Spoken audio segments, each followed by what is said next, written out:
Selamat pagi dan selamat datang kepada seluruh peserta yang berpartisipasi pada Beauty Space Talk Series Session Improving Healthcare for Elderly People with Massage, Geriatric Massage. Perkenalkan, saya Dewi yang akan menjadi MC pada webinar hari ini. Sebelum kami memulai webinar ini, kami ingin menginformasikan bahwa mikrofon dan video peserta telah kami nonaktifkan. Jika Anda memiliki pertanyaan untuk para pembicara, silakan kirimkan pertanyaan Anda melalui Q&A box yang tertera pada layar Anda. Jika terdapat gangguan pada internet selama webinar berlangsung, mohon menunggu dan silakan masuk kembali ke link webinar.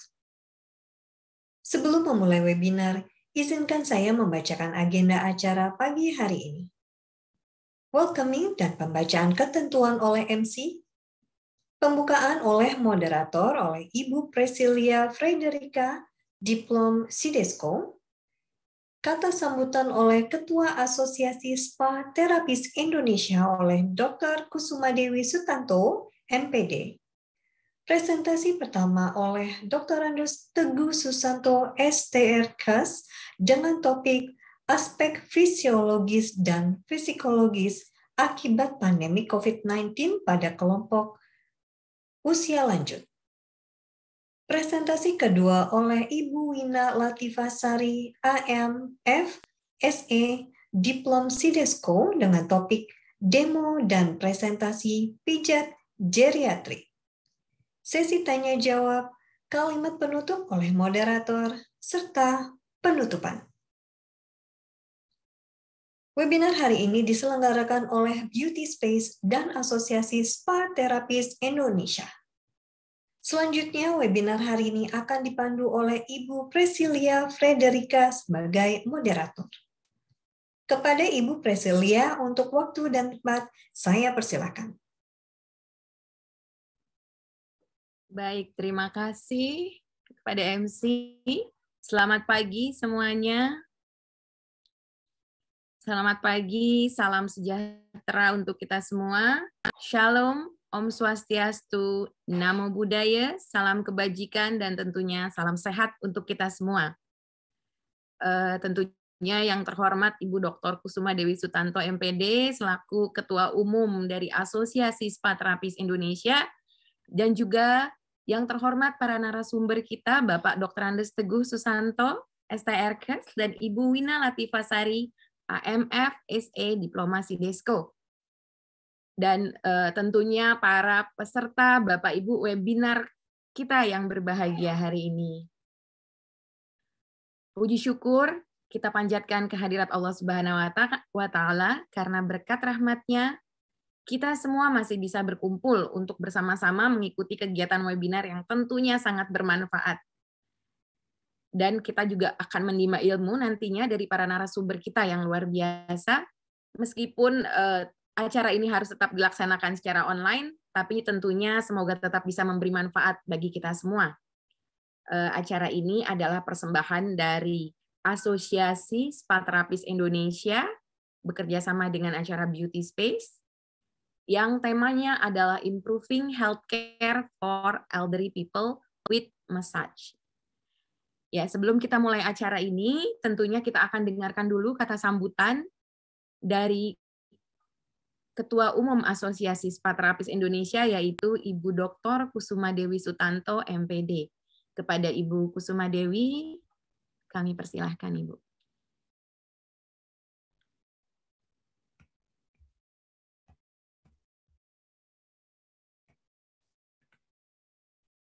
Assalamualaikum warahmatullahi wabarakatuh.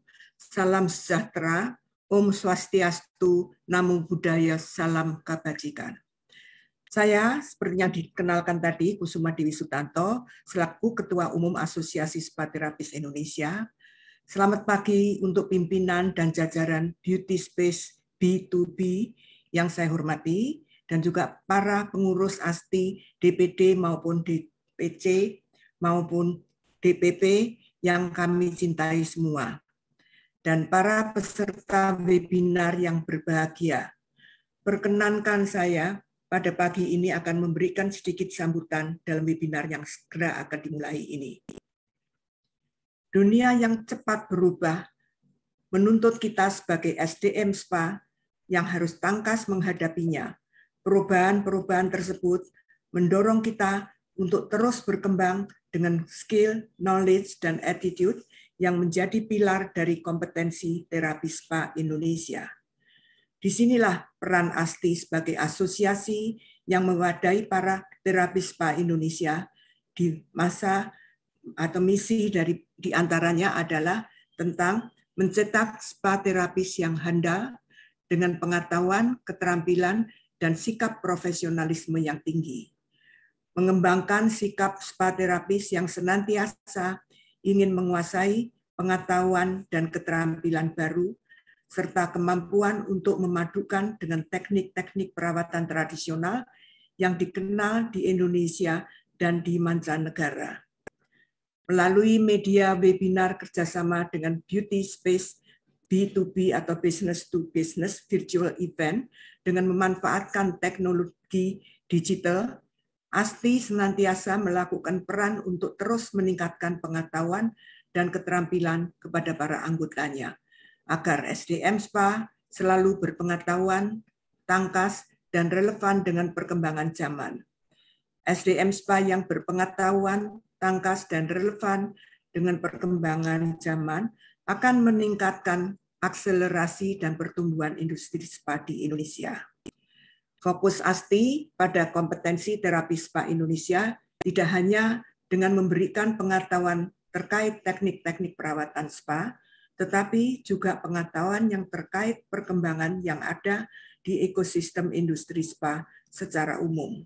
Sehingga diharapkan pada SDM SPA hanya memiliki pengetahuan teknis, tetapi juga harus terus update dengan perkembangan zaman, sehingga tidak paradigma konvensional. Dalam menghadapi situasi yang tidak menentu seperti saat ini, diharapkan SDM SPA Indonesia mempunyai sikap, kemauan yang kuat untuk belajar, kemauan untuk membuat peluang dalam bisnis, kemauan untuk melayani dengan sepenuh hati, ramah dalam interaksi terutama dengan pelanggan. Oleh karena itu, knowledge, skill, dan attitude menjadi pilar dalam kompetensi terapi SPA untuk membentuk kultur yang paradigma yang dibutuhkan dalam menghadapi Society 5.0, yaitu masyarakat yang dapat menyelenggarakan atau menyelesaikan berbagai tantangan dan permasalahan sosial dengan memanfaatkan berbagai inovasi yang lahir di era revolusi industri 4.0, seperti Internet on Things dan juga Artificial Intelligence, Big Data dalam jumlah yang besar. Seperti contohnya yang saat ini sedang kita lakukan untuk meningkatkan ilmu pengetahuan dan skill melalui media virtual event dengan memanfaatkan teknologi digital. Pada kesempatan ini, bekerja sama dengan Beauty Space B2B virtual event, ASTI yang berkesempatan untuk dapat mengisi webinar dengan tema Improving Healthcare for Elderly People and Massage Geriatrics. Materi yang akan dibawakan yaitu yang pertama oleh Bapak Teguh, yaitu Physiological dan Psychological Aspect due to COVID-19 Pandemic for the Elderly Group, yang akan dibawakan oleh tadi disebutkan Dr. Andes Teguh Susanto STRKes. Dan yang kedua adalah Geriatric Massage demo, dengan demonya yang akan disampaikan oleh Bina Latifasari, EMSE, Diplom Sidasko. Dan kedua pakar ini merupakan adalah anggota pengurus inti daripada ASTI Pusat. Diharapkan dengan adanya webinar ini, skill dan pengetahuan terapi SPA terkait teknik geriatrik massage, dan pengetahuan tentang fisiologi dan psikologi pada target pasar elderly group akan lebih meningkat sehingga terapi SPA dapat melayani dengan sepenuh hati yang berbekal pengetahuan sesuai dengan generasi target kliennya.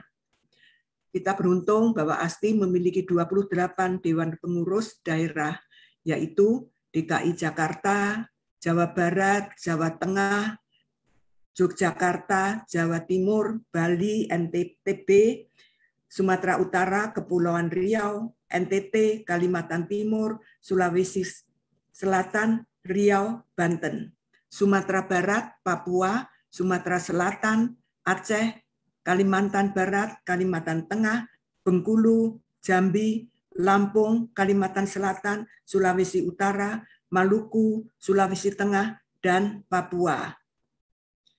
Demikian sambutan dari saya.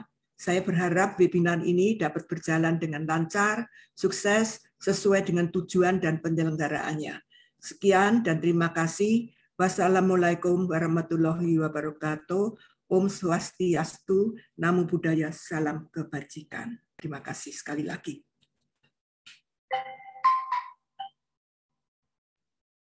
Baik, terima kasih Ibu Kusuma Dewi atas sambutannya, luar biasa sekali. Tetap segar ya Ibu di rumah ya. Amin, amin. Jadi kita tetap bisa memberikan yang terbaik dari Asosiasi Spa Terapis Indonesia walaupun di masa pandemi ini, dan tentunya dengan temanya sangat relate sekali karena saat ini semua orang sekarang diharuskan lebih banyak di dalam rumah ya Ibu ya. Jadi tidak boleh banyak interaksi di luar.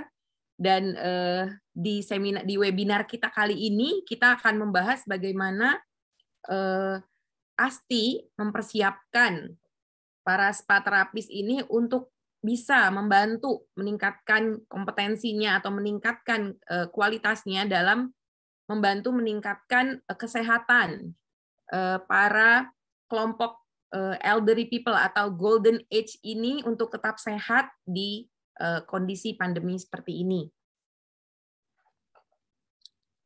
Baik.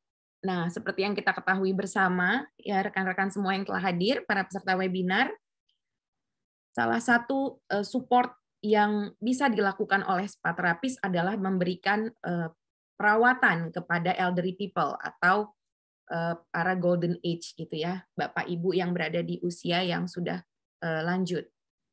Nah, gerakan-gerakan massa seperti apa, kemudian perawatan seperti apa, healthcare seperti apa yang bisa diberikan oleh spa terapis ini, dan mungkin juga para keluarganya di rumah juga bisa mempelajari bagaimana perawatan ini bisa diberikan.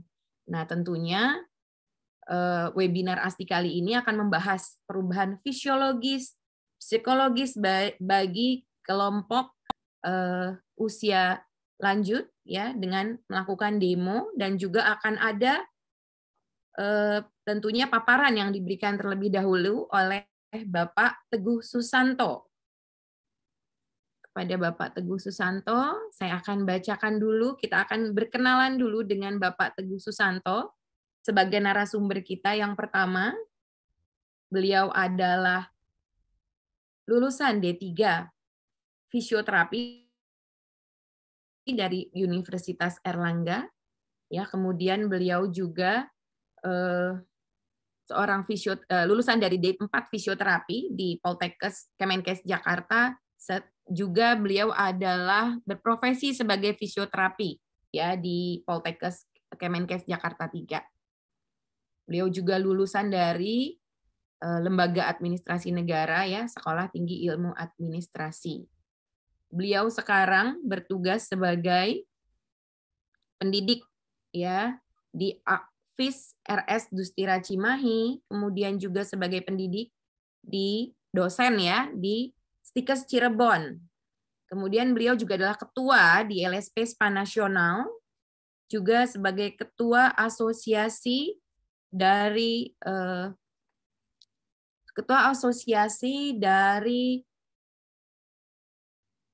fisioterapi, ya, Ikatan Asosiasi Fisioterapi. Baik, kemudian juga beliau adalah pembicara untuk hidroterapi atau aquatic terapi. Baik, Bapak Teguh sudah bisa terlihat di kamera? Bapak Teguh, apakah sudah hadir? Oh, baik, sudah hadir Bapak Teguhnya. kepada Bapak Teguh, kami persilahkan untuk menyampaikan materinya. Silahkan Bapak. Terima kasih Bu Sari. Selamat pagi. Assalamualaikum warahmatullahi wabarakatuh. Terima kasih atas kesempatannya pada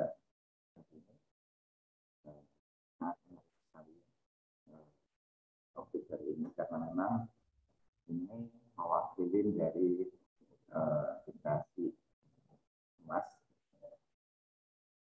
Pada dasarnya tingkat harapan hidup seseorang itu memang dipersyaratkan untuk memiliki kesehatan.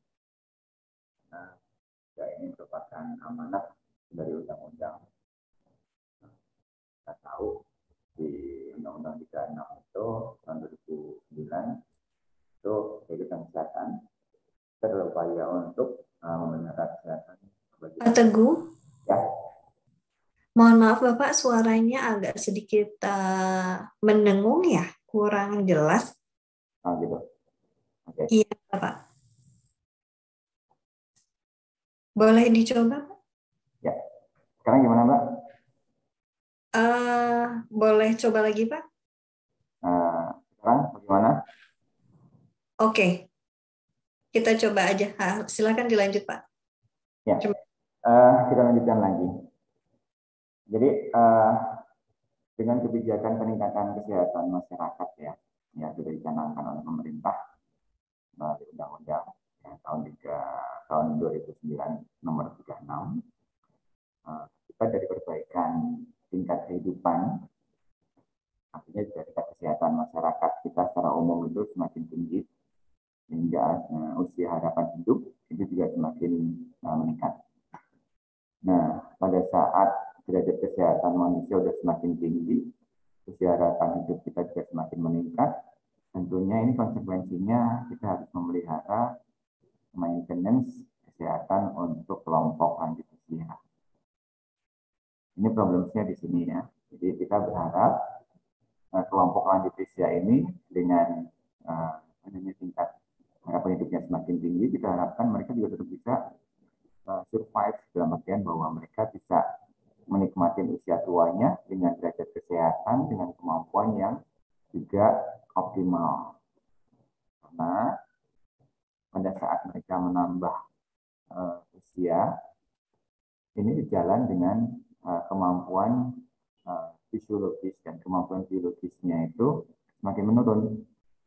Nah, kelompok-kelompok ini rentan sekali untuk terkena gangguan. Ya. Gangguannya banyak sekali. Ya. Kita bisa lihat dari beberapa aspek. Dari beberapa data penelitian dari kesehatan, dari laporan Bu Yatin Kesehatan juga kita bisa melihat di sana bahwa memang kelompok ini harus mendapatkan penanganan yang optimal. Oke, slide next. Ya, definisi dari lanjut usia. Seseorang bisa dikatakan menjadi lansia pada saat dia berusia 60 tahun ke atas. Ya. Hampir semua definisi ini termasuk dari WHO juga mengkategorikan batasan lansia itu dimulai dari 60 tahun ke atas. Ya. Dia ada beberapa batasan, ada pralansia, ada lansia, dan lansia risiko. Nah, tentunya dengan semakin bertambahnya usia ini, sudah disampaikan di awal tadi bahwa ada semacam penurunan fungsi. Nah, ini akan menjadi tanggung jawab pemerintah dan tanggung jawab masyarakat semuanya, karena dengan penanganan kesehatan secara optimal saja, tentunya akan memerlukan waktu yang lama dan tentunya akan memerlukan kos yang sangat besar sekali. Sehingga akan baik sekali di sini pasti sebagai mitra dari pemerintah ini bisa melakukan tindakan-tindakan preventif ya yang tidak bisa dijangkau oleh pemerintah. Nah, sementara ini pemerintah hanya bisa menjangkau dari sisi kuratif dan rehabilitatifnya. Kan dari aksi ini memberikan pemahaman melalui webinar ini saya pikir sangat bagus sekali. Next. Ya, ini saya sampaikan tadi ya. Dalam undang-undang tadi yang kesehatan yang dimaksud ini adalah baik secara fisik, mental, spiritual maupun sosial. Karena dalam semua aspek ini lansia itu masih bisa berperan serta, bisa menjadi produktif dan tidak menjadi improduktif karena usianya. Bisa melakukan aktivitasnya tanpa bantuan orang lain, yang mandiri. Ya. Dengan mandiri, dia akan bisa banyak memberikan nilai pada lingkungan dan keluarganya. Ini ya, kesehatan itu holistik. Next. Pada saat kita berhadapan dengan kondisi penambahan usia, kemudian terjadi proses degeneratif, ya, itu akan menimbulkan banyak keluhan dan gejala. Pada saat keluhan dan gejala ini tidak diantisipasi, akan terjadi penurunan fungsi secara cepat. Itu yang terjadi pada lansia. Ya. Sehingga ada semacam perlakuan atau preparation awal yang harus yang di sini digalakkan oleh mitra dari pemerintah, salah satunya adalah asosiasi ini ya, untuk berpartisipasi dalam rangka meningkatkan kualitas hidup anggota masyarakat. Dalam ini adalah lansia. Nanti kita akan bisa lihat bagaimana lansia ini kalau tidak ditangani secara baik dan benar, ini akan menjadi PR bersama. Karena dari data juga kita lihat bahwa lansia karena dia sudah mungkin berkurang kemampuannya, tapi kemudian dia mempunyai tingkatan kesehatan yang tinggi, kemudian mempunyai usia yang panjang, dia akan menjadi semacam beban pada saat dia tidak produktif. Oke, sehingga itu juga akan menjadi beban dari pemerintah terhadap pembiayaan kesehatannya atau pelayanan kesehatan. Sebenarnya sebenarnya jauh lebih progresif karena untuk menanggulangi ini, untuk pemerintah sudah banyak membuat program ya semacam posyandu, pelayanan terpadu atau pospindu, pospindahan terpadu. Tapi dikira itu tidak cukup karena peran dari masyarakat, asosiasi atau keluarga itu tetap yang menjadi utama. Next. Nah, sekarang kita akan melihat perubahan yang terjadi pada lansia. Ini ada perubahan secara fisik dan perubahan secara psikis. Nah, kalau perubahan secara fisik ini akan kita lihat karena memang terjadi penurunan fungsi degeneratif, itu akan berubah pada perubahan psikososialnya. Itu pasti ya. Karena pada kondisi dia mulai inaktif, ya, dia mulai terbatas pada kegiatan aktivitasnya, kemudian dia mulai terbatas pada lingkungannya karena mungkin teman-temannya juga mungkin sudah jauh atau tidak ada. Ini akan membuat beban psikologis tersendiri. Juga kadang-kadang kaum lansia ini lebih suka menyendiri, kemudian lebih suka juga asik dengan diri sendiri. Akibatnya adalah aktivitas fisiknya menurun. Nah, kemudian perubahan fungsional juga akan terjadi pada fungsi anatomi tubuhnya. Ya, karena inactivity, mungkin otot-ototnya akan lebih mengecil. Mungkin jarak pandangnya juga akan mulai menurun. Kemudian kegiatan untuk intake, kemudian istirahat, fisik activity juga mulai menurun. Sehingga proses ini akan memperparah perubahan kalau memang dia tidak dibantu atau diarahkan. Perubahan kognitif ini juga terjadi karena kadang-kadang timbul semacam depresi, ya, atensi, atau kemudian juga terjadi perubahan degeneratif pada sel-sel otak di neuronnya, sehingga proses kognitif, ya, kognitif itu juga persepsi, atensi, emosi dan lain sebagainya juga menjadi penurunan. Nah, perubahan ini yang kadang-kadang membuat kaum lansia menarik diri, kemudian menjadi tidak begitu aktif. Selain itu juga di dalam perubahan itu terjadi permasalahan di sekitar lingkungannya ya, karena mungkin tidak beraktivitas secara normal sehingga income pendapatan juga mulai berkurang atau tergantung pada lingkungan, tergantung pada keluarga dan sebagainya. Kemudian kemasan sosial itu bisa juga terjadi karena tidak ada teman yang sebaya, tidak ada kegiatan yang bisa mendukung. Ini akan menjadi permasalahan sehingga menjadi minder dan lain sebagainya. Yang paling utama adalah masalah kesehatan sendiri ya. Karena ada perubahan fisiologis tadi, perubahan fungsi dan kognitif, ini akan sangat berpengaruh terhadap masalah kesehatan. Sementara kalau kita melihat dari data dari pemerintah, permasalahan kesehatan pada lansia itu sebagian besar terjadi pada penyakit tidak menular. Di PTM ini itu adalah hampir 60% dari kondisi lansia itu terjadi. Penyakit tidak menular dimaksud apa? Seperti salah satunya adalah gangguan fungsi karena sendinya sudah tidak bergerak secara normal, atau bisa kita sebut dengan osteoartrosis, kemudian penyakit jantung, diabetes mellitus, dan sebagainya. Penyakit-penyakit tidak menular ini sangat mempengaruhi semua pola kehidupan yang ada pada lansia. Ya. Kemudian setelah itu, ya masalah psikososial yang tadi ya terjadi. Jadi dua perubahan ini sangat mendominasi dan sangat berperan dalam merubah pola aktivitas atau cara pandang, kegiatan, atensi, dan merubah pola dari kehidupan, pola dari aktivitas. Dan ini kalau ditangani secara baik, ini akan terjadi penurunan yang sangat cepat sekali. Generatif itu sangat mudah dan cepat pada saat orang itu tidak melakukan aktivitas. Next. Nah ini ya, terkait dengan kesehatan tadi. Kenapa kita tadi bahwa perubahan dan penurunan tadi ini itu sangat cepat sekali, karena ternyata itu sangat dipicu oleh adanya perilaku. Ya. Kalau kita sebutkan tadi adanya gangguan penyakit tidak menular, salah satunya mungkin ada faktor hipertensi, diabetes mellitus, itu bisa diturunkan dari penyakit keluarga, dari riwayat keturunan keluarga. Ya. Kemudian kalau pelayanan kesehatan, karena accessibility dan sebagainya, tapi tidak ya, karena sekarang di setiap kecamatan itu ada yang namanya disebutkan tadi, ada pos pembinaan terpadu, pos pelayanan terpadu, dan setiap rumah sakit sekarang, pengetahuan kami itu sudah ada pelayanan yang merujuk pada geriatrik problem, geriatrik care. Dan beberapa tempat juga tidak banyak ya yang dirubah sehingga dia menjadi lebih lebih familiar atau lebih mendukung kegiatan di aktivitas lansia, jadi lebih ramah terhadap lansia. Nah, perilaku ini yang menjadi masalah besar. Kenapa?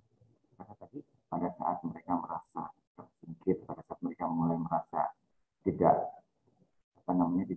bisa aktif lagi terhadap kegiatannya, kemudian keterbatasan dari fisiknya, dan yang paling lebih berat lagi di 2 tahun terakhir ini kan kita dibatasin kegiatan kita oleh pemerintah karena memang adanya pandemi. Nah ini berpotensi sekali untuk menurunkan derajat kesehatan kaum elderly ini. Ya. Apalagi kalau keluarga tidak mensupport, kemudian tidak ada sarana, mereka akan menjadi lebih diam, statis, dan akhirnya itu akan mempercepat proses degeneratif tadi. Next. Nah, proses yang saya sebutkan tadi itu akan menyebabkan gangguan psikososial ya. Gangguan psikososial ini mau tidak mau kita identifikasi satu-satu bentuk stres. Meskipun tidak dikemukakan, tidak dibicarakan, tidak dikonsultasikan, tapi ini sangat berdampak sekali. Ya. Nah, untuk kaum lansia ini yang sangat cepat sekali itu adalah insomnia, anxiety, depression, hipertensi yang terkait dengan kondisi lingkungan tadi ya, obesity, kemudian asma, angina pectoris, transient ischemic attack, maupun stroke itu sangat berpotensi terhadap adanya penyakit tidak menular tadi. Nah ini kalau tidak diantisipasi, ini akan semakin mempercepat penurunan fungsi atau mempercepat proses degenerasi yang terjadi pada lansia. Next. Izin Pak Teguh. Ya.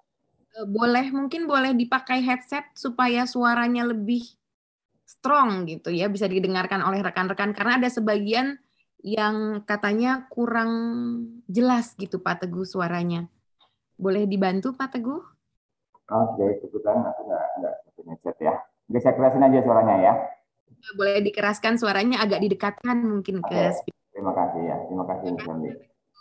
Ya, setelah kita antisipasi tadi, kita melihat beberapa problem tadi. Nah, kita bisa menarik satu garis besar ya. Di sini bahwa problem kesehatan ini karena tidak aktif tadi, ini bisa terjadi pada problem kinesiologinya. Nah, masalah kemudian ini akan menjadi problem utama karena inactivity. Ya. Kemudian penurunan panca indera, itu juga ada merupakan satu problem tersendiri. Kemudian inactivity juga akan memicu terjadinya gangguan pada jantung. Ya, kemudian lingkungan yang tidak bersahabat akan menyebabkan hipotermia. Kemudian terjadinya proses degeneratif itu juga menyebabkan terjadi kanker dan sebagainya. Nah, problem-problem kesehatan ini yang tidak tertangani secara umum, ini juga akan sinergi atau juga akan menjadi pemicu terjadinya problem psikologi.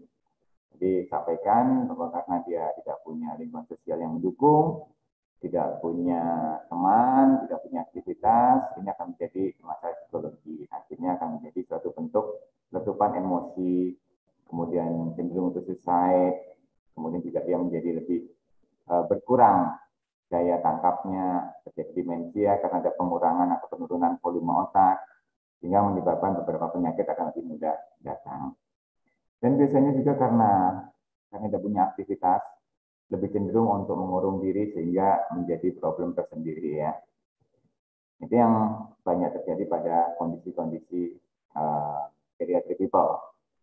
Nah, kondisi ini yang menjadi catatan kita bahwa ini tidak boleh terjadi karena semakin didiamkan dia akan semakin memperberat pemicu atau trigger terjadinya inactivity tadi akan menyebabkan orang menjadi lebih turun kondisinya. Oke, next.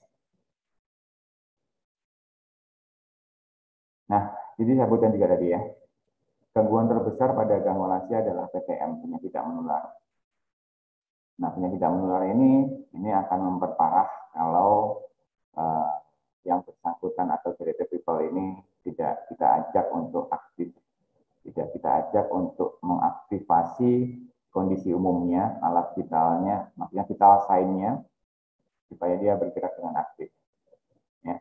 Ini akan menjadi semacam multi patogen atau multi gangguan yang akan memperberat kondisi geriatrik. Oke, di next. Ini ya, terkait dengan tadi ya, manakala tidak ada guidance, mana tidak ada aktivitas, manakala terjadi tingkat stres yang tinggi, ini beberapa kondisi patologis yang sudah mengancam yang ada di depan mata adalah hipertensi, hiperlipidemia, diabetes mellitus, osteoporosis, artritis, ya, dan gangguan PPOK, penyakit paru obstruktif, ya, kronis. Ini sangat dekat sekali dengan geriatric people. Karena tidak hanya satu, kadang-kadang 2 atau 3 multipatogen itu menjadi satu. Nah, kita tidak ingin yaitu menjadi tidak produktif, tidak bisa menikmati hari tuanya karena gangguan-gangguan seperti ini. Sehingga peran dari regulator adalah memfasilitasi lembaga swadaya ataupun asosiasi yang ada di masyarakat, keluarga, itu untuk membantu meningkatkan derajat kesehatan supaya lansia itu lebih produktif. Lanjut.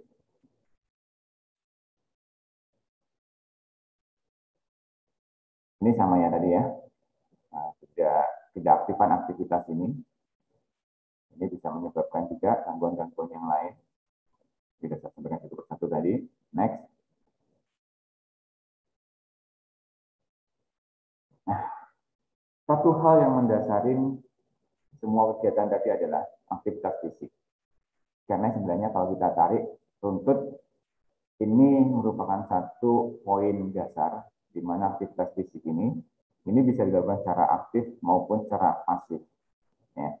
Dengan aktivitas fisik ini, orang akan menjadi lebih berani untuk bergerak, sehingga dia akan meningkatkan kapasitas vitalnya, memperbaiki metabolismenya, sehingga dia akan bisa menjadi semacam rem, ya, itu untuk terjadinya proses degeneratif yang lebih berat. Ya. Pada saat orang tidak melakukan aktivitas fisik, dia akan kehilangan mobilitas. Dan pada saat dia kehilangan mobilitas, dia akan menjadi statis. Dan kalau di statis, itu proses metabolisme tidak berjalan secara baik. Nah, sehingga mobilitas ini merupakan elemen penting dalam kapasitas fisik manusia. Apa yang terjadi pada saat terjadi kehilangan mobilitas? Pasti akan terjadi semacam hipotrofi atau hilangnya massa otot. Ya. Kalau massa otot hilang, berarti strength otot juga akan hilang. Kalau strength-nya hilang, pasti dia akan kehilangan flexibility. Ya, untuk manjang dan kontraksi otot pasti akan kehilangan dayanya. Pada saat dia kehilangan daya, dia akan kehilangan balancing-nya. Ya. Pada dia punya balancing, dia pasti akan ragu atau takut untuk bergerak. Ini semacam satu lingkaran yang saling terkait satu dengan yang lain, dimulai dengan inactivity. Sehingga kata kuncinya adalah tiap lansia itu wajib untuk melakukan mobility, aktivitas fisik. Jadi lingkungan yang paling sederhana, ya, dia bisa mandiri. Sitting balance harus menjadi perhatian, ya. Standing balance harus menjadi perhatian.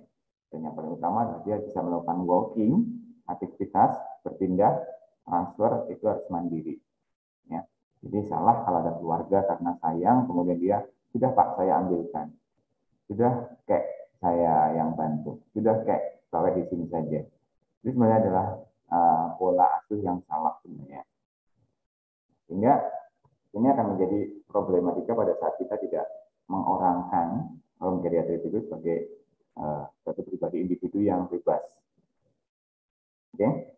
Nah, kehilangan fungsi gerak, ya ini bisa dideteksi dengan cara misalkan ada satu kegiatan terukur atau grup dalam lansia atau grup dalam elderly people ini yang ada di tingkatan masing-masing lingkungannya. Ya. Jadi ini sangat baik sekali kalau memang dalam lingkungan itu ada perkumpulan lansia yang kemudian diberikan aktivitas. Itu sangat baik sekali. Jadi kita akan bisa melihat, mendeteksi apakah ada penurunan kapasitas fungsi yang terjadi pada lansia tersebut. Ya. Nah, di dalam konteks bahwa dia harus bergerak, dia harus memiliki aktivitas, dari sebelum di awal bisa dengan aktif maupun pasif. Nah, yang pasif salah satunya adalah yang nanti akan disampaikan pada kesempatan paparan yang kedua. Next.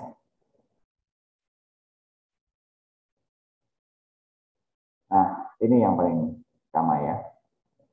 Semakin kita bertambah usia, kapasitas kemampuan tubuh kita juga semakin menurun. Nah, ini kalau tidak kita batasin, tidak kita hambat, ini akan terjadi penurunan secara drastis. Ya, yang saya sampaikan di awal tadi adalah penurunan massa otot ini akan sangat berimplikasi pada kekuatan berimplikasi pada fleksibilitas akan berimplikasi pada balancing. Ya. Sehingga kecepatannya, kemudian koordinasinya juga akan menurun. Ya.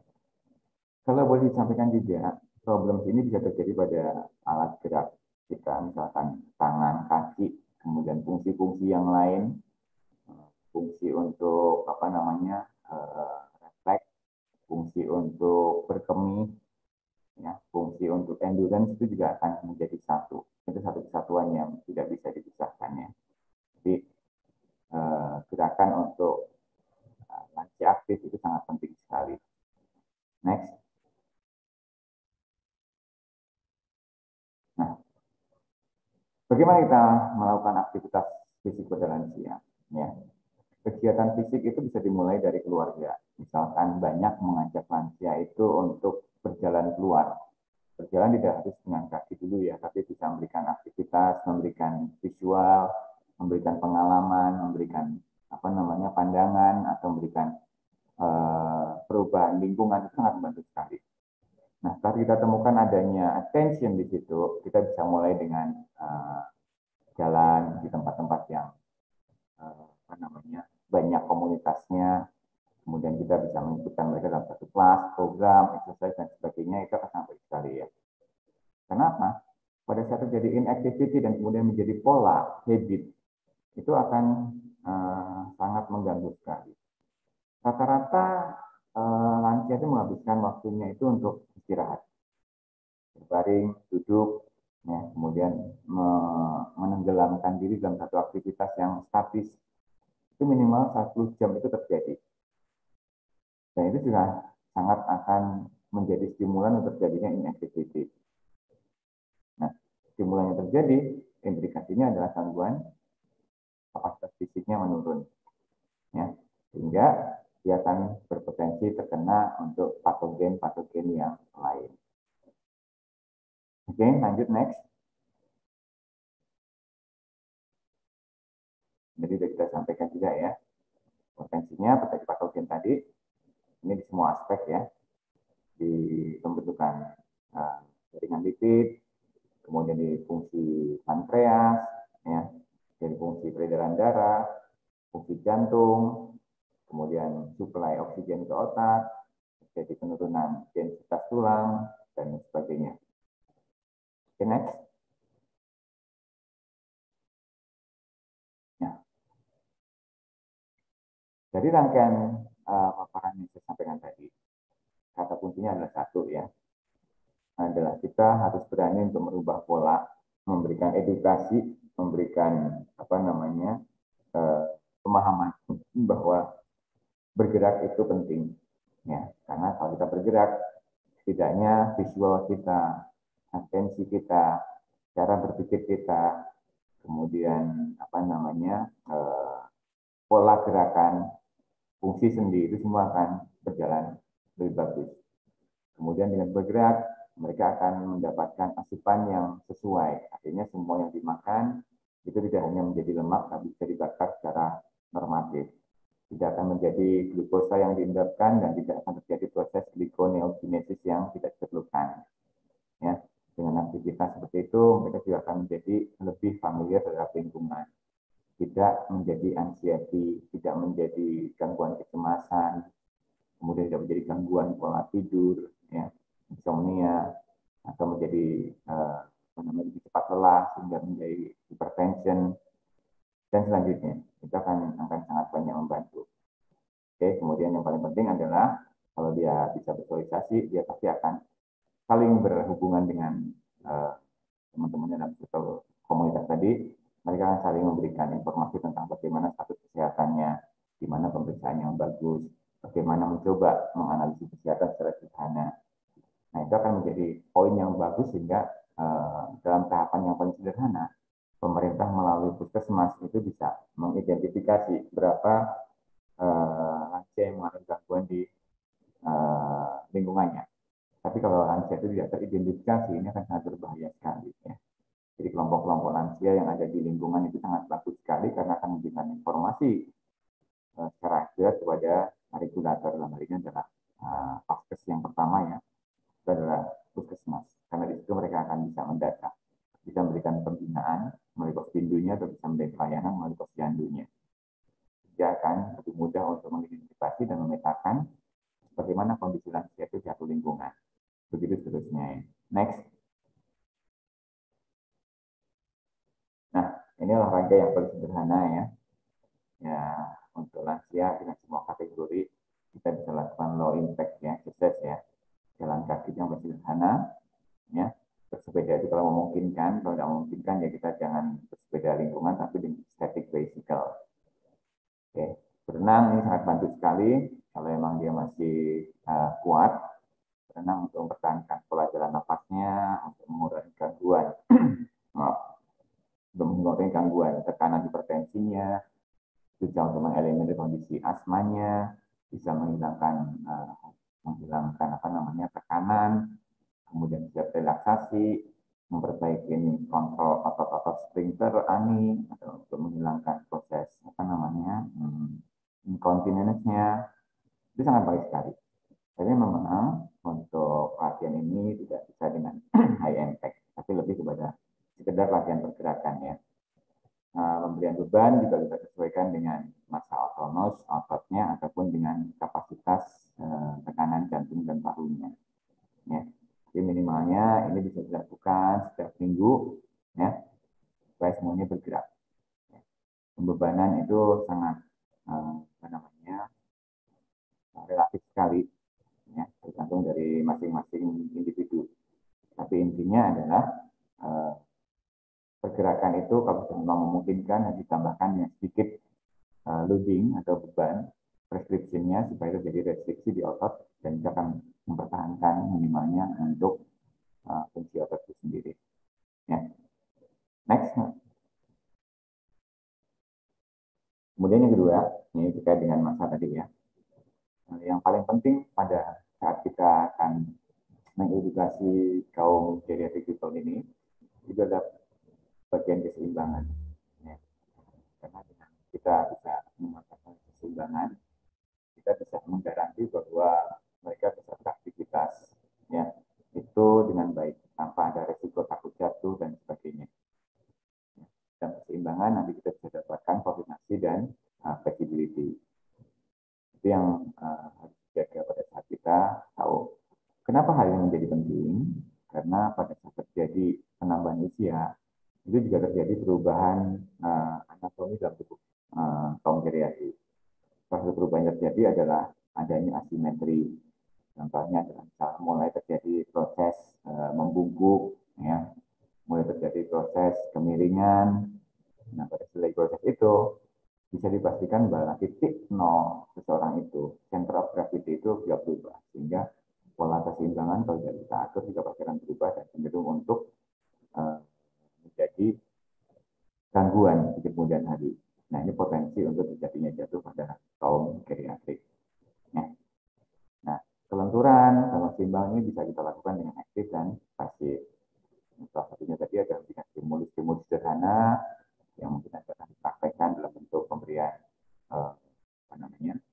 massage. Ya. Nah, gerakan-gerakan seperti ini itu sederhana sekali, tapi intinya adalah pada saat kita menjaga, memaintain kondisi tubuh geriatrik, ya, itu akan menghambat proses degeneratif secara keseluruhan. Sebenarnya seperti itu.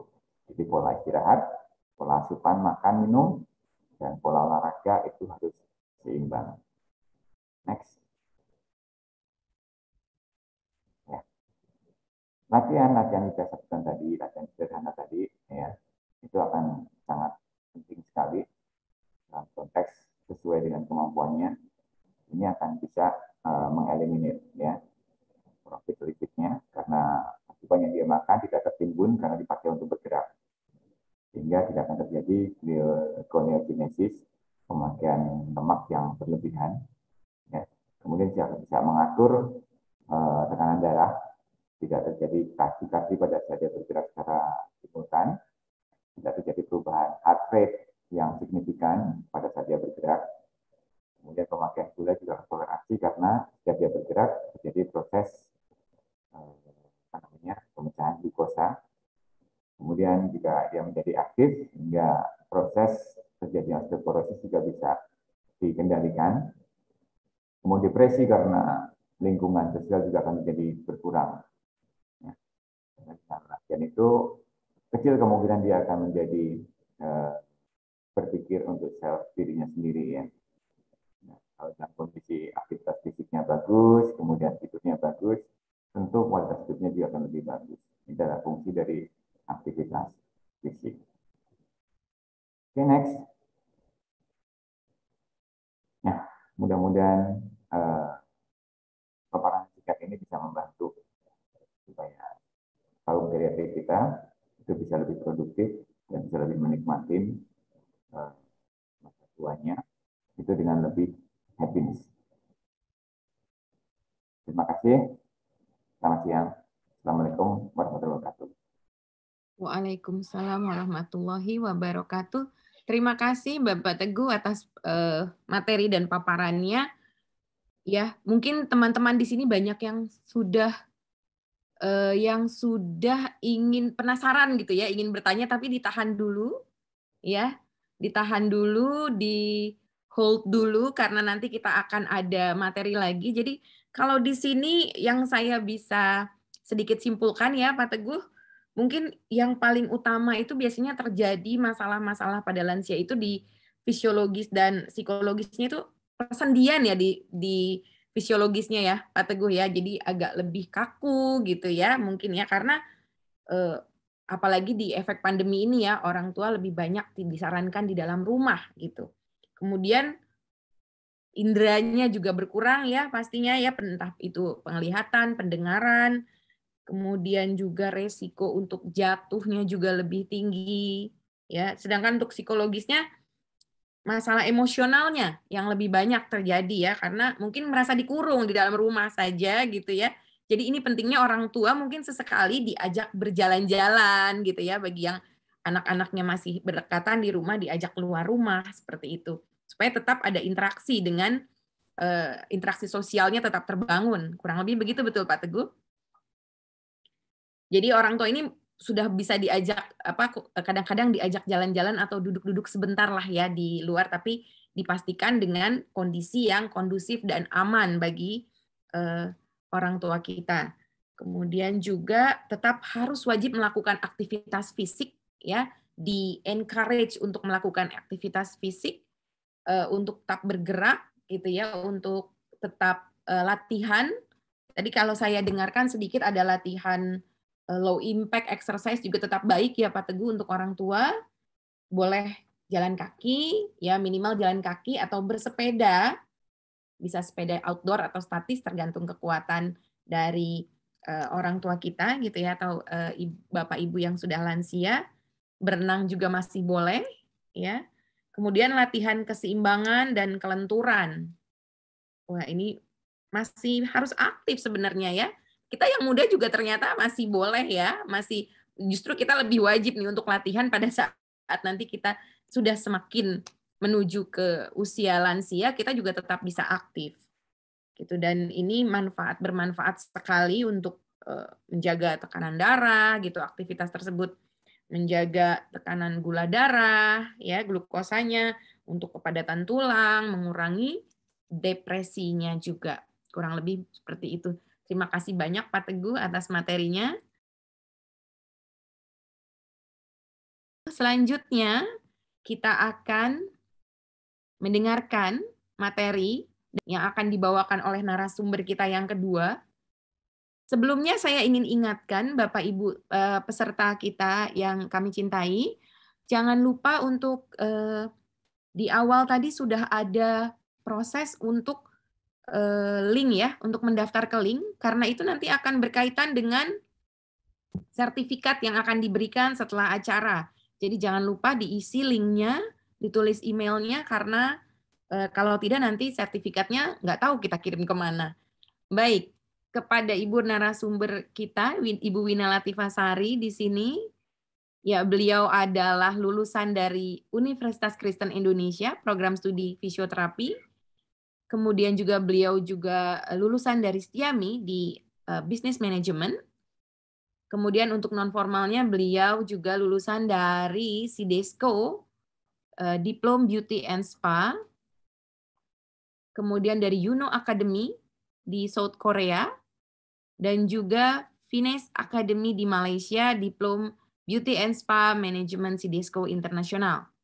Beliau juga berpengalaman sebagai spa trainer di Taman Sari Royal Heritage Spa, juga trainer and beauty spa di LPPMS, PT Mustika Ratu, juga sebagai expert beauty terapi di ASEAN Skill Competition, dan juga beliau sebagai Deputy Chief Expert Beauty Therapy di ASEAN Skill Competition Bangkok, sebagai Assistant Expert Beauty Spa di World Skill Competition, juga Academic Manager di Lembaga Pendidikan Muriati Sudibyo atau LPPMS Training Center PT Mustika Ratu, dan juga beliau juga Academic Manager di Lembaga Pendidikan Vokasi Jakarta, juga beliau sebagai asesor di LSP Spa Nasional dan Master Penguji di LSK Spa Kemendikbud.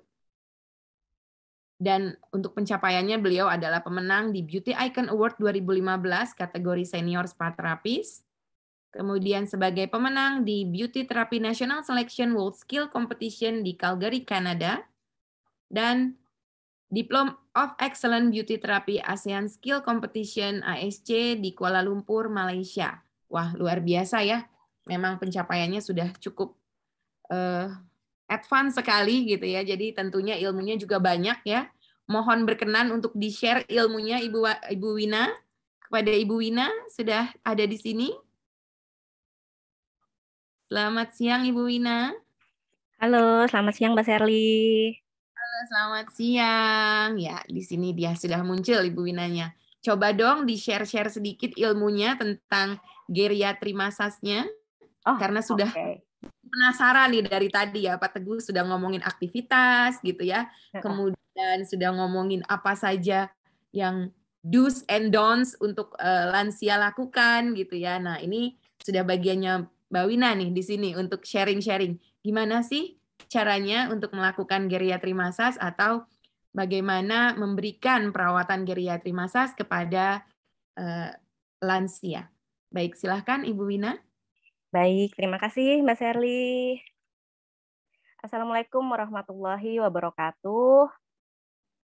Selamat siang semuanya para peserta webinar ASTI dan juga Beauty Space Indonesia atau Cosmobeauty Indonesia. Perkenalkan, nama saya Wina. Mungkin agak udah tidak asing lagi dengan saya karena beberapa kegiatan ASTI sebelumnya itu saya berkesempatan juga untuk sebagai salah satu narasumber. Nah, pada kesempatan hari ini, ASTI dan Cosmobeauty Indonesia juga memberikan kesempatan kepada saya kembali untuk memberikan sedikit paparan mengenai geriatrik massage. Nah, kenapa sih kita memilih, tahu-tahu kok temanya mengenai geriatrik ya? Kenapa temanya ini jadi ke orang tua? Jadi gini, kalau kita melihat kembali ke belakang, justru kebutuhan ataupun treatment-treatment, perawatan-perawatan yang dibutuhkan oleh lansia ya atau para orang tua itu oleh kita jadi agak sedikit terlupakan. Kadang bahkan sekarang tuh lagi semenjak pandemi saat ini ya, malah banyak yang kita bikin nggak hanya pandemi sih, mungkin sebelum-sebelumnya juga sudah. Kita bikin untuk yang baby spa, mom spa, atau misalnya massage yang untuk ya udah kaum umum lainnya, untuk yang usia-usia sekitar kaum muda lainnya. Tapi untuk generasi boomer ini, nah ini jadi agak sedikit terlewatkan. Nah oleh karena itu, apalagi setelah pandemik ya, itu kita wajib sekali harus tahu nih, pasti mungkin masih ada orang tua kita. Nah, setidaknya kita bisa memberikanlah, kalau misalnya kita takut untuk orang tua kita dipegang oleh orang lain, bagaimana? Setidaknya diri kita sendiri yang bisa melakukannya untuk orang tua kita, ya. Karena sesungguhnya pijat ini pun nanti akan bagus untuk meningkatkan imunnya mereka, ya. Baik, next. Nah, apa itu geriatri? Ya, kita sudah tahu semua ya. Geriatri udah pastilah orang tua. Ada yang kalau misalnya di kecantikan ada yang namanya make up geriatri. Ya, make up untuk orang tua. Supaya apa? Supaya terlihat muda. Nah, untuk di spa itu pun juga ada namanya pijat geriatri atau geriatri massage.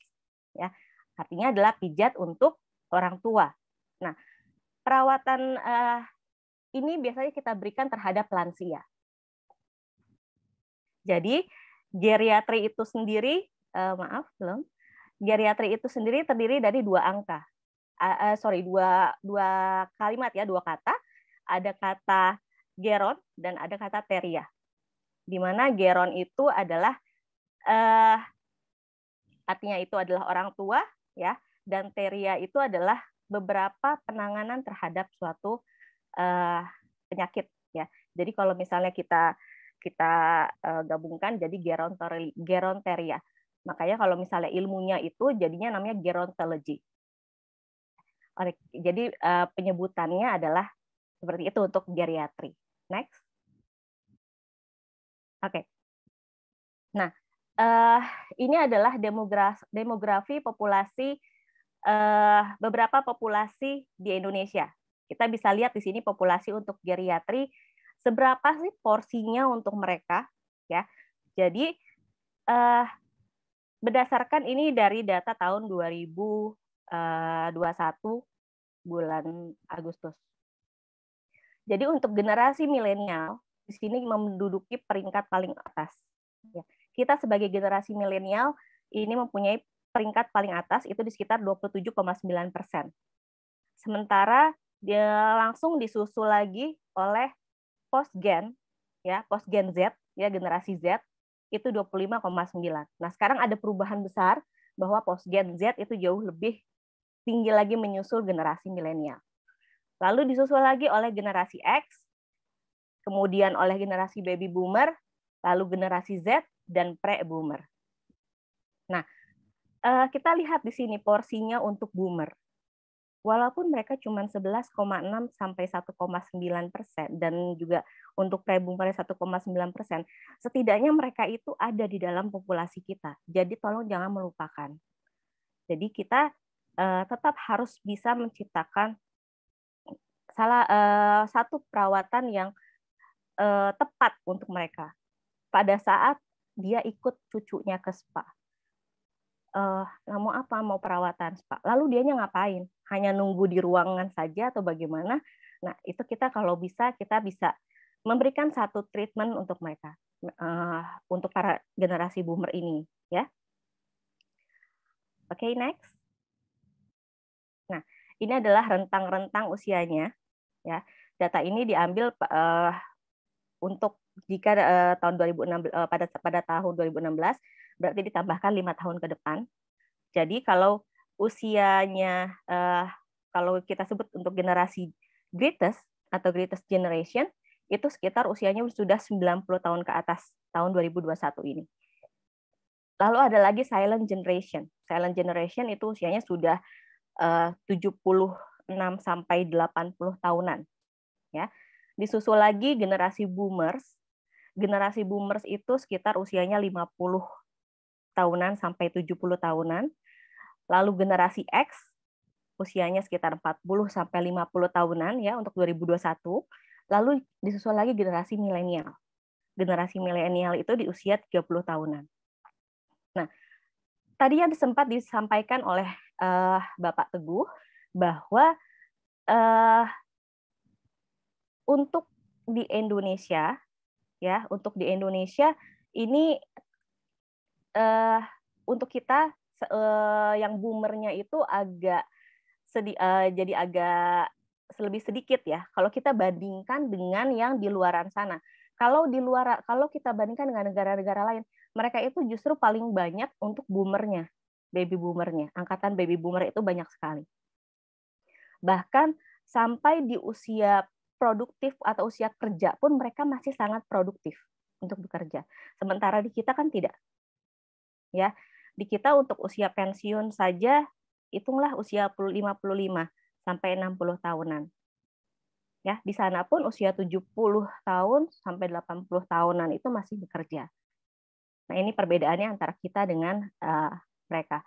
Tapi ada kesamaannya. Kesamaannya apa ya? Tadi yang sempat disampaikan oleh Pak Teguh bahwa mereka itu akan sama-sama ada perubahan di fisik dan psikologinya.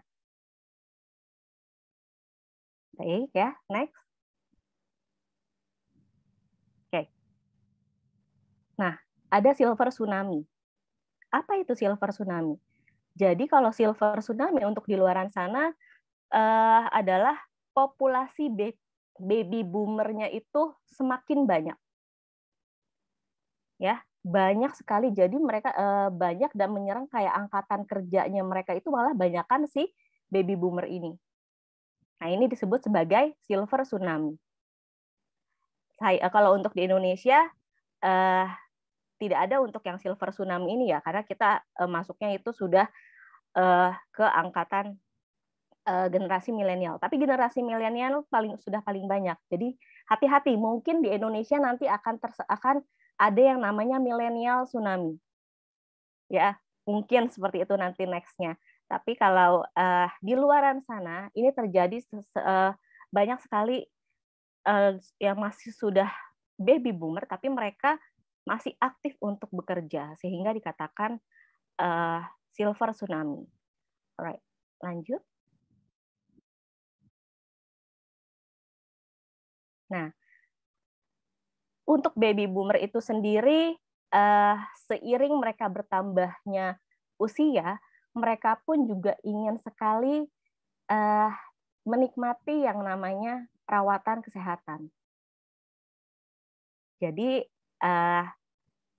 kadang mereka, aduh, nggak mungkin lah saya melakukan perawatan ini, orang ini kok juga cuman untuk apa namanya, anak-anak muda aja. Kadang mereka udah underestimate duluan sama diri mereka masing-masing.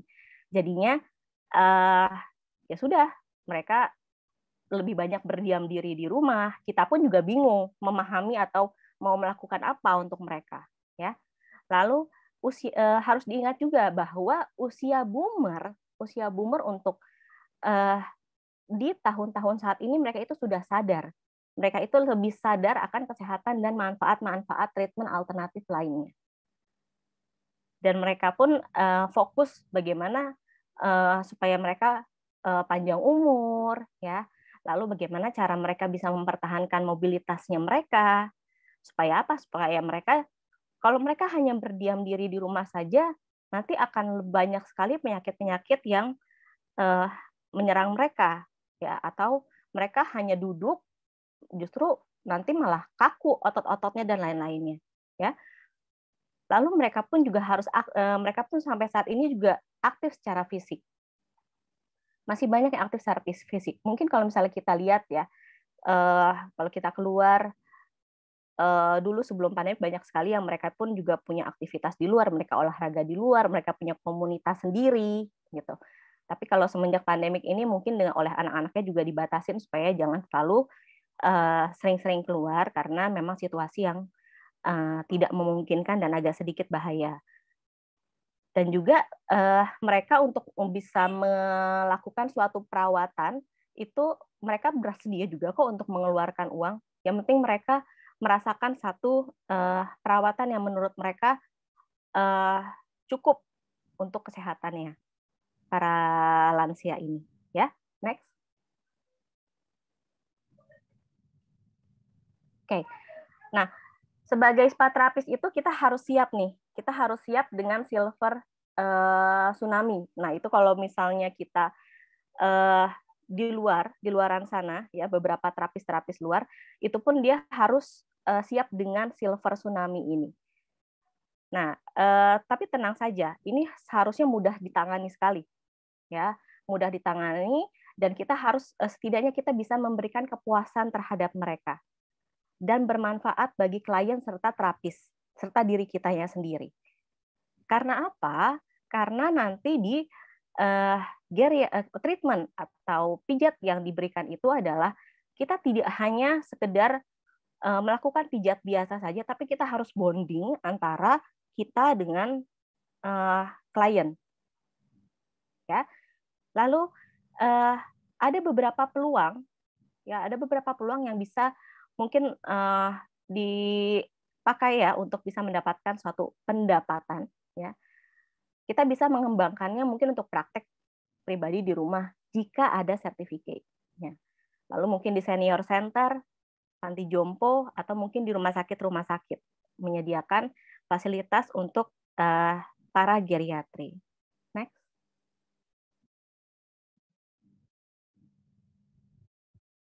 Next. Oke. Nah, para geriatri ini mereka butuh namanya suatu sentuhan, ya. Bagaimana sentuhan di saat kondisi mereka yang sudah mulai menua? Seiring bertambahnya usia, tubuh kita pun pasti akan berubah. Dan pastinya pijatnya pun juga pasti akan berubah. Kita nggak bisa menyamaratakan pijatnya untuk usia ya yang muda-muda dengan orang tua, itu tidak bisa. Nah, karena saat ini kan kita cuma fokus baby spa, kids spa, prenatal spa, postnatal spa, prenatal massage, postnatal massage, lalu misalnya yang pijat-pijat lainnya. Tapi mereka ini terlupakan. Mereka itu punya pijat yang khusus untuk mereka. Ya, namanya pijat geriatri. Pijat ini tekniknya itu dia punya teknik yang lembut, ya, strokingnya lembut sekali. Dan mungkin ada beberapa gerakan kneading ya, atau tekanan-tekanan ringan, pressure ya, pressure atau compression itu pada titik-titik tertentu. Nah, teknik ini pun juga biasanya kita harus disesuaikan lagi ya, disesuaikan lagi dengan tubuhnya mereka, karena pasti mereka punya tubuh yang berbeda-beda antara satu individu dengan individu lainnya ya, dan juga mungkin apakah mereka punya penyakit. Nah, itu kita harus kita harus paham, walaupun itu bukan ranahnya terapis untuk kita mendeteksi dia punya penyakit apa. Jadi sebenarnya kita harus bekerja sama dengan nurse-nya mereka, nurse-nya para lansia ini. Ya, oke, next. Nah, setiap orang itu dia menua dengan berbeda-beda. Maksudnya gimana? Ya, kita prosesnya mereka menua itu berbeda-beda. Dilihat dari apa? Dilihat dari gaya hidupnya. Bagaimana gaya hidupnya dia saat muda, lalu sampai atau mungkin pada saat muda itu dia sudah aktif, mungkin dia pada saat tua pun dia juga mau nggak mau dia harus tetap aktif karena sudah terbiasa hal tersebut. Kalau waktu muda ya dia sudah yang santuy aja gitu ya, ya udah pas tuanya juga ya udah santuy lah, ya. Nah itu biasanya dipengaruhi oleh gaya hidup. Lalu olahraga atau exercise. Nah, kalau orang tua ini kalau kita dalam proses penuaan itu sudah terbiasa untuk melakukan exercise, nah pada saat dia beranjak tua pun dia akan tetap melakukan itu. Ya, makanya sekarang kan banyak tuh komunitas senam diabetes, komunitas senam jantung. Ya, ini adalah selain mereka untuk menyehatkan badannya mereka pun juga bisa menyehatkan pikiran dan batinnya mereka. Lalu melalui diet atau makanan yang dikonsumsi seperti apa. Nah, ada juga orang yang menua karena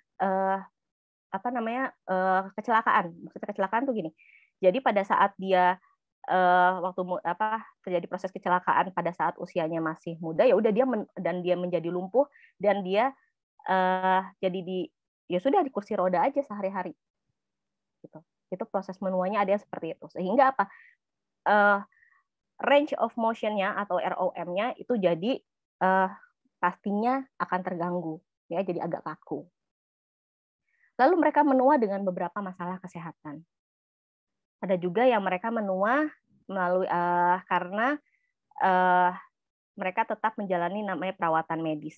Ya, mereka yang mungkin mereka sudah menderita kanker, jadinya mereka tetap melakukan kemoterapi dan lain-lain, contoh seperti itu. Next. Oke, sini maaf sangat kecil sekali ya jatuhnya jadinya ya. Oke. Manfaat sentuhan. Ya. Manfaat sentuhan. Jadi kita harus ingat bahwa sentuhan itu adalah bahasa nonverbal yang paling efektif. Saat kita memberikan sentuhan kepada mereka, mereka pun pasti akan merasakan sentuhan apa yang kita berikan kepada mereka. Apakah sentuhannya itu tulus? Ya, itu mereka bisa merasakannya. Jadi ingat bahwa sentuhan yang kita berikan terhadap klien kita, ya, itu adalah sentuhan yang harus yang tulus, ya, harus yang dari hati kita, karena pasti mereka akan bisa merasakannya. Nah, manfaat sentuhan ini untuk apa? Pertama adalah untuk mengurangi rasa sakit, lalu meningkatkan sirkulasi darah, ya, dari nanti ada sentuhan-sentuhan pijatan-pijatan kita, lalu juga bisa menurunkan tekanan darah, lalu juga bisa membantu untuk kesehatan mental, mengurangi penurunan sensorik, ya, lalu meningkatkan orientasi realitasnya mereka, merangsang pikiran mereka, lalu selalu memberikan mereka kewaspadaan, meningkatkan perasaan sehat, mengurangi depresi dan stres, mengurangi kerentanan, membentuk rasa persahabatan, dan membantu meningkatkan kualitas hidup. Nah, ini yang mereka butuhkan terutama untuk kondisi-kondisi saat ini. Mereka di rumah saja itu mereka pasti akan ngerasa depresi dan stres. Mereka butuh oleh karena itu mereka butuh untuk satu perawatan yang salah satu ya treatment yang bisa diberikan untuk mereka. Bisa juga karena bisa membantu kualitas tidur. Nah, bisa juga oleh karena itu sentuhan-sentuhan ini sangat bermanfaat sekali ya. Terutama melalui pijatan geriatri massage. Next. Nah, ini tadi sudah sempat dibahas oleh Pak Teguh bahwa harus kita ingat, pada saat kita melakukan geriatri massage atau pijat terhadap orang tua, kita harus tahu dulu bahwa apakah mereka mengidap suatu penyakit atau kondisi lansia lainnya. Penyakit umum contohnya itu seperti osteoartritis, ya, gout, lalu osteoporosis, patah tulang, diabetes, ya, menopause, masalah tiroid, kolesterol, metabolisme tubuh yang melambat. Nah, ini biasanya beberapa penyakit umum dan kondisi-kondisi yang dialami oleh lansia. Mereka tidak terbebas dari radang, biasanya ada OA, ya. Aduh, udah agak-agak sakit nih ininya. Nah, itu harus kita bisa memberikan satunya pijatan, tapi harus hati-hati untuk kondisi-kondisi seperti ini. Selanjutnya adalah sentuhan yang kita berikan ini next.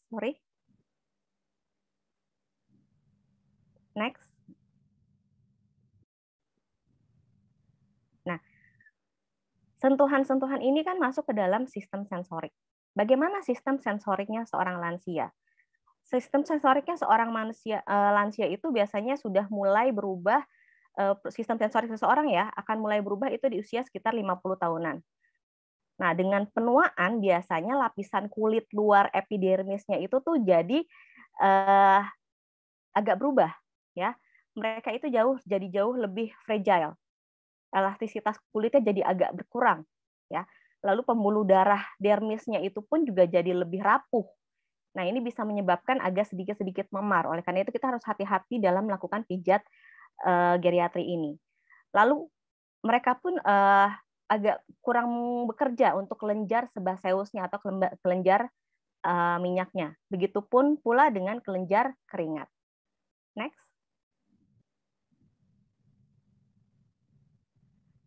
Oke, dan ini adalah beberapa kondisi yang mungkin kita akan hadapi. Ada kemungkinan klien itu menderita demensia, Alzheimer, Parkinson, stroke, poor vision, ya, kurang pendengaran, masalah keseimbangan, kardiovaskular, penyakit paru-paru atau fungsi ginjalnya dia menurun, kanker, masalah kandung kemih, skin condition, dan kondisi psikis. Tapi apakah ini harus kita yang tangani? Tidak. Kita hanya sekedar mencari info saja. Apa yang sedang diidap oleh klien kita atau yang saat ini sedang dirasakan oleh klien kita. Next. Nah, lalu untuk media pijatnya menggunakan apa? Lotion atau oil? Karena kondisi kulitnya dia itu yang fragile, ya, yang fragile, dan mereka juga dan kelenjar sebaseusnya tidak sudah mulai berkurang, ya, itu kita wajib menggunakan lotion. Ya, ingat lotionnya itu harus yang bebas paraben dan no parfum. Next. Oke, jadi ingat tidak menggunakan minyak, kita menggunakannya adalah lotion. Next. Nah, kontraindikasinya apa? Kontraindikasinya di sini adalah kalau ada pembekuan darah tidak boleh, lalu ada peradangan vena, memar atau bruise, ya, lesi kulit, sensitivitas kulit yang terlalu meningkat ya, lalu pembekakan atau edema, udem ya, peradangan, dan indikasinya apa? Yaitu kalau ototnya dia kaku, mobilitasnya dia agak sedikit terbatas, pastinya ya, dan nyeri kronis. Next. Nah, ini beberapa persiapan pijat geriatri, nanti akan kita lihat dari video ya. Ada bed pijat, lalu siapkan selimut 2-3 helai, bantal 2-3, lalu bahan-bahannya ada body lotion, essential oil. Biasanya kalau untuk yang basic-basic kasih essential oil yang rosemary, karena biasanya rosemary itu untuk merangsang nervus olfactorius. Next. Nah, tata cara pelaksanaannya biasanya dia kondisinya adalah harus di supine position atau posisi terlentang ya, atau bisa juga posisinya itu duduk. Next. Nah, ini gerakan pijat yang biasanya dipakai ya. Hanya sedikit saja gerakan pijatnya, hanya berupa stroking, compression, spiral atau friction ya, lalu ada static hold. Static hold itu untuk apa? Yaitu transfer energi yang dilakukan oleh terapis dengan klien. Oke, next. Nah, ini adalah efek samping yang biasanya dirasakan oleh terapis ya, yang dirasakan oleh klien setelah dilakukan pijat, mudah terjadinya memar, dia pun akan ngerasa pusing, lalu beberapa juga akan terjadi kayak kelemahan otot, nyeri pada sendi, atau bisa juga jadi sering buang air kecil. Oke, next. Baik, terima kasih.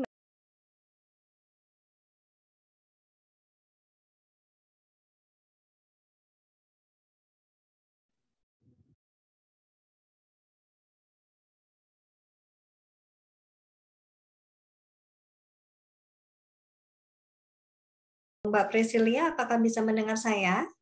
Saya bisa, Mbak. Oke, sepertinya Mbak Priscilia koneksinya agak delay. Mohon maaf, ini apakah suara saya sudah terdengar, Mbak Dewi? Sekarang sudah, Mbak. Iya. Sekarang sudah oke. Barusan saya terlempar keluar ternyata. Oh, oke, baik. Untuk pertanyaan, untuk Q&A session hanya bisa 10 menit saja. Mungkin bisa dimulai dari sekarang. Mohon maaf sekali ya, Mbak. Iya, tidak apa-apa. Baik, terima kasih Mbak Dewi. Silakan. Ini langsung saja pertanyaannya sudah berjejer di sini ya. Kita akan coba bahas dari yang pertama, gitu ya. Dari tadi sudah ada yang dijawab, satu dari Mbak Dian Neviana sudah dijawab langsung oleh Pak Teguh. Kemudian kita langsung ke Intan Komalasari. Bisakah elder ini diaplikasikan untuk masas pada ibu hamil? Karena dilihat dari gerakan yang lembut gitu ya, tapi ini karena lebih ke orang tua, mungkin ke usia 60 ke atas mungkin kondisinya dia tidak sedang hamil ya gitu ya. Bagaimana Pak Teguh atau Mbak Wina yang ingin menjawab? Pak Teguh mungkin ya, sepertinya ya. Oke, terima kasih. Ya, untuk elderly people dengan ibu hamil itu tentu punya keluhan yang berbeda. Ya. Kalau elderly people itu disampaikan oleh Mbak Wina tadi, itu memerlukan gerakan stroking, ya, gerakan lembut dan halus itu untuk whole general. Sementara untuk ibu hamil itu karena kondisi postur yang berbeda, juga tentu arahan, gerakan, dan juga portion atau dosisnya juga berbeda.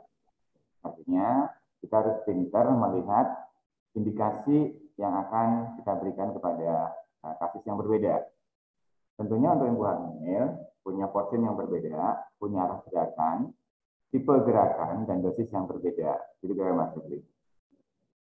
Baik, terima kasih. Jadi dari tipe-tipe gerakannya juga agak lebih berbeda ya. Jadi sebaiknya memang khusus ini untuk elderly massage ya.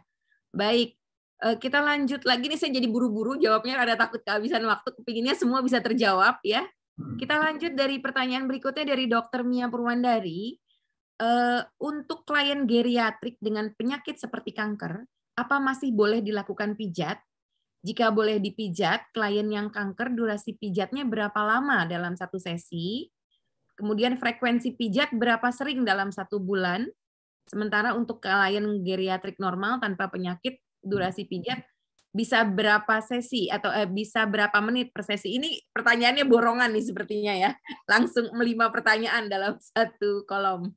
Baik, silakan mungkin dari Bu Wina boleh diberikan jawaban. Baik, terima kasih Dr. Mia atas pertanyaannya. Kalau untuk yang cancer, disarankan tidak melakukan pijat geriatri dulu, karena biasanya kalau cancer itu kan dia ada sel-selnya. Kalau misalnya kita masas, walaupun dengan gerakan lembut juga, itu pasti dikhawatirkan sel-selnya tersebut akan ikut menyebar. Lalu untuk durasinya itu berapa lama? Kalau untuk durasi pijatnya, untuk geriatri massage itu nggak bisa lama. Jadi untuk geriatri massage ini pijat maksimal di 30 menit. Seberapa sering dilakukannya, kita lihat lagi dari kondisi lansianya seperti apa. Kalau misalnya dalam kondisi normal, nah itu kita lihat lagi. Biasanya kalau memang dia butuh terapi, sempat ada beberapa yang butuh terapi itu sekitar seminggu 3 kali, atau ada beberapa juga seminggu setiap hari, karena hanya beberapa area saja yang bisa dipijat. Seperti itu, Mbak. Mohon maaf. Baik, terima kasih. Semoga bisa terjawab pertanyaan dari Ibu Dr. Mia. Kemudian kita lanjut ke pertanyaan selanjutnya dari Ibu Siska Migadewi. Salam Bu Wina, perkenalkan Ibu Siska Migadewi dari Padang. Mau bertanya terkait efek samping yang dirasakan setelah perawatan. Apakah hal tersebut tidak akan menimbulkan komplain dari pelanggan? Jadi mungkin kalau orang tua juga mungkin agak jarem-jarem gitu ya, Mbak Wina ya. Dan untuk pelaksanaan perawatan sekali ini, perawatan sekali berapa kita disarankan kepada klien? Mungkin berapa kali gitu ya, pertanyaannya berapa kali dalam 1 minggu atau berapa kali dalam 1 bulan? Mohon boleh langsung dijawab Bu Wina. Oke, nah kalau untuk efek samping itu yang tadi di presentasi saya sampaikan ya, pasti ada beberapa efek samping yang dirasakan oleh klien, dan biasanya itu berbeda-beda, tergantung juga dari dia itu nantinya ya efeknya dari dia itu seperti apa gitu. Lalu kalau untuk perawatannya, kalau untuk komplain sendiri biasanya jarang terjadi komplain ya, karena gerakannya itu harus sangat lembut sekali. Lalu untuk perawatannya berapa kali sehari itu hampir sama tadi pertanyaannya dengan yang Dr. Mia. Jadi kalau untuk dalam keadaan dia itu normal sekitar kalau untuk satu sesi itu kan sekitar 30 menitan. Nah, kalau misalnya dilaksanakannya itu kalau seminggu bisa boleh 3 hari. Biasanya kalau misalnya dilaksanakan oleh fisioterapi itu biasanya dia 3 kali kunjungan, 2 sampai 3 kali kunjungan, atau bisa juga kalau misalnya seorang fisioterapinya nanti akan mengedukasi keluarganya, misalnya di rumah dia mau minta untuk dipijit oleh keluarganya, nah itu boleh. Jadi mau setiap hari it's okay, karena hanya untuk memberikan rasa rasa belief kepada si lansia ini, dan juga supaya mereka bisa lebih ngerasa nyaman dan aman ada di sekitar kita. Terima kasih. Jadi supaya lebih terstimulasi begitu ya, Bu Wina ya. Jadi Ya, untuk koneksi antara orang tua dan anak juga bisa terbangun dengan gerakan-gerakan massage yang tadi sudah dicontohkan di demo tadi ya, kurang lebih ya, benar. begitu. Makanya tadi di demo tadi itu kan ada yang namanya static hold ya. Static hold itu naruh tangan itu di dada, itu untuk kita ngasih tahu kalau misalnya ini tuh kita nggak usah khawatir, tetap aman. Menenangkan ya. Iya, benar. Jadi kita ngasih energi kita ke lansia tersebut. Luar biasa. Jadi penasaran pengen nyoba ke orang tua saya ini. Baik, untuk berikutnya pertanyaannya nih, apakah teknik pijat geriatri boleh untuk di bawah umur? Nih mungkin saya yang jawab, ini untuk geriatri ya, jadi untuk 60 tahun ke atas mungkin ya tadi ya Mbak Wina ya. Jadi memang disarankan untuk orang tua gerakan ini gitu. Nanti untuk pijat yang di bawah umur beda lagi, nanti boleh ikut sesi selanjutnya atau webinar selanjutnya dari ASTI. Nah, saya langsung ke pertanyaan dari Ibu Nanda Handayani, apakah boleh lansia dan ibu hamil yang mempunyai penyakit diabetes dan hipertensi boleh dipijat. Nah, ini mungkin langsung ke Pak Teguh saja. Pertanyaannya boleh dijawab langsung Pak Teguh? Ya. Kalau untuk hipertensi itu ada kontraindikasi ya. Jadi disampaikan dari Bapak juga bahwa untuk pijat ini ada beberapa indikasi dan kontraindikasi. Jadi sebaiknya kalau kita melihat, kita harus lebih jauh lagi. Secara umum, kalau untuk hipertensi memang bisa kita kategorikan apakah itu hipertensi stabil atau stabil. Ya. Tapi sebaiknya pada saat terjadi kondisi hipertensi itu tidak dilakukan dulu. Pada kondisinya tidak lebih relatif bagus baru dilakukan. Ya, supaya kita menghindari nanti adanya reaksi tubuh yang tidak kita inginkan yang berimplikasi pada terjadinya komplain. Jadi sebelum kita melakukan massage, ada baiknya screening terhadap kondisi umum pelanggan itu dilakukan dengan baik dan benar. Itu Bu Satri. Baik, jadi memang tetap harus diperhatikan dulu ya kondisi kliennya tersebut ya, karena memang untuk hipertensi dan diabetes banyak sekali mungkin beberapa kontraindikasi yang harus diperhatikan. Nah, ini banyak juga nih pertanyaan, masih ada pertanyaan lagi mungkin untuk Pak Teguh lagi. Ini kan orang tua ini sering menggunakan yang namanya apa? Suntik anti-aging atau perawatan anti-aging gitu ya. Nah, ini disarankan nggak sih Pak Teguh? Jadi ada yang untuk menahan penuaan gitu. Nah, ini boleh nggak pijat geriatri ini tetap diberikan pada orang-orang yang menerima pengobatan atau perawatan-perawatan di apa ya, yang secara kimiawi ya gitu ya, kurang lebih seperti itu. Ya. Untuk aging sendiri kan kebanyakan juga kita kembalikan lagi hampir sama. Ya, problem utama dari aging itu adalah kondisi stres. Ya, bisa dari infeksi, bisa dari ekstingsif, ya, bisa dari mind, dari behavior, dari emosi dan lain sebagainya. Nah, kalau emang awalnya stres, berarti kita harus rilis stres tersebut. Nah, massage itu merupakan satu dari bagian untuk rilis terhadap kondisi stres. Itu pertama. Kemudian yang kedua, pada saat dia menerima perawatan aging yang lain, akan kita lihat apakah dia ada kontraindikasi di bagian integumennya atau tidak. Artinya di integumen itu di jaringan luar atau di jaringan kulitnya itu ada indikasi atau tidak, kontraindikasi atau tidak. Biasanya kalau mereka sudah melakukan penetrasi medikamentosa dengan obat, misalnya dengan insulin hormon ataupun yang lainnya, insulin, batulonin dan lain sebagainya, itu mereka sudah clear bahwa mereka tidak punya kontraindikasi. Jadi dengan pemberian pijat itu akan lebih bagus. Ya, jadi tidak ada masalah. Baik ya, jadi masih tetap ya boleh dikombinasikan gitu ya dua kegiatan tersebut dengan ada perawatan secara medis gitu ya maupun perawatan secara natural dengan elderly massage atau geriatri massage ini ya, kurang lebih begitu Pak Teguh. Terima kasih. Kemudian satu lagi nih sebelum kita tutup ya, Bu Wina, Mbak Wina. Jadi ada untuk home service ini kan bagus sekali ya tadi seperti yang disampaikan gitu ya. Nah, adakah saran produk natural? Tadi kan kita tidak boleh menggunakan oil ya, atau disarankan tanpa menggunakan oil, lebih baik dengan lotion. Nah, kira-kira ada saran produk yang baik, yang lebih bagus, boleh disampaikan untuk pertanyaan terakhir ini. Silakan, Mbak Wina. Ya, terima kasih Mas Herli. Jadi kalau untuk lotion apa yang digunakan, yang jelas yang penting adalah harus bebas paraben ya sama no parfum. Biasanya itu kita cari aja lotion-lotion yang memang dia basicnya itu adalah apa namanya, biasanya suka dijualnya itu kayak di apotik gitu ya. Jadi kayak mereknya tuh seperti Cetaphil ya, lotionnya merek Cetaphil. Lalu kalau misalnya tanya Vaseline boleh nggak? Vaseline boleh, tapi yang healthy white ya.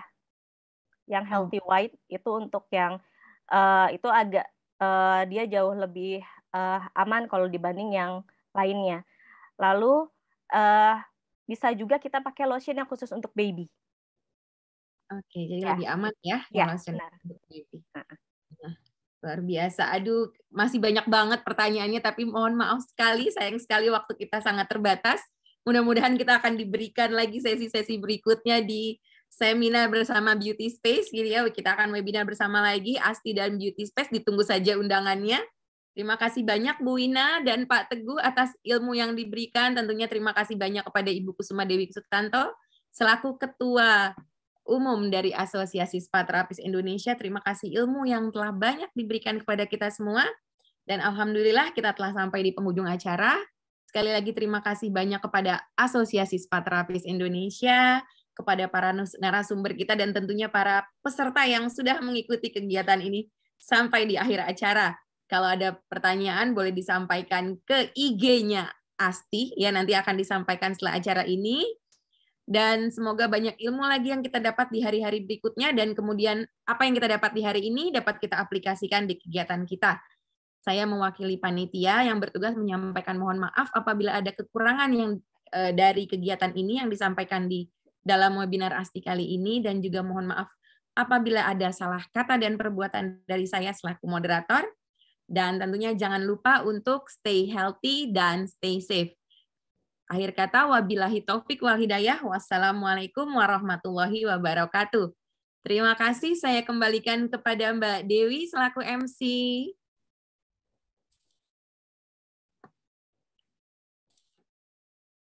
Terima kasih Mbak Priscilia. Kami informasikan kepada seluruh peserta, jangan lupa follow sosial media kami untuk mengetahui update terbaru dari industri kecantikan di Cosmo Beauty Indonesia Instagram @cosmobeautyindonesia, Facebook di Cosmo Beauty Indonesia, website di www.cosmobeautyasia.com/Indonesia/ serta YouTube di Cosmo Beauty Indonesia. Serta follow juga Asosiasi Spa Terapis Indonesia Instagram @asti.dpp, Facebook di Organisasi Asti, Asosiasi Spa Terapis Indonesia, website di www.asti.or.id, dan YouTube di Asti, Asosiasi Spa Terapis Indonesia. Demikian webinar hari ini telah usai. Terima kasih kepada moderator dan pembicara yang telah memberikan informasi pada webinar hari ini. Semoga bermanfaat bagi kita semua. Terima kasih kepada Asosiasi Spa Terapis Indonesia. Terima kasih juga kami ucapkan kepada seluruh peserta yang telah berpartisipasi. Sampai jumpa lagi di webinar mendatang. Stay safe and healthy.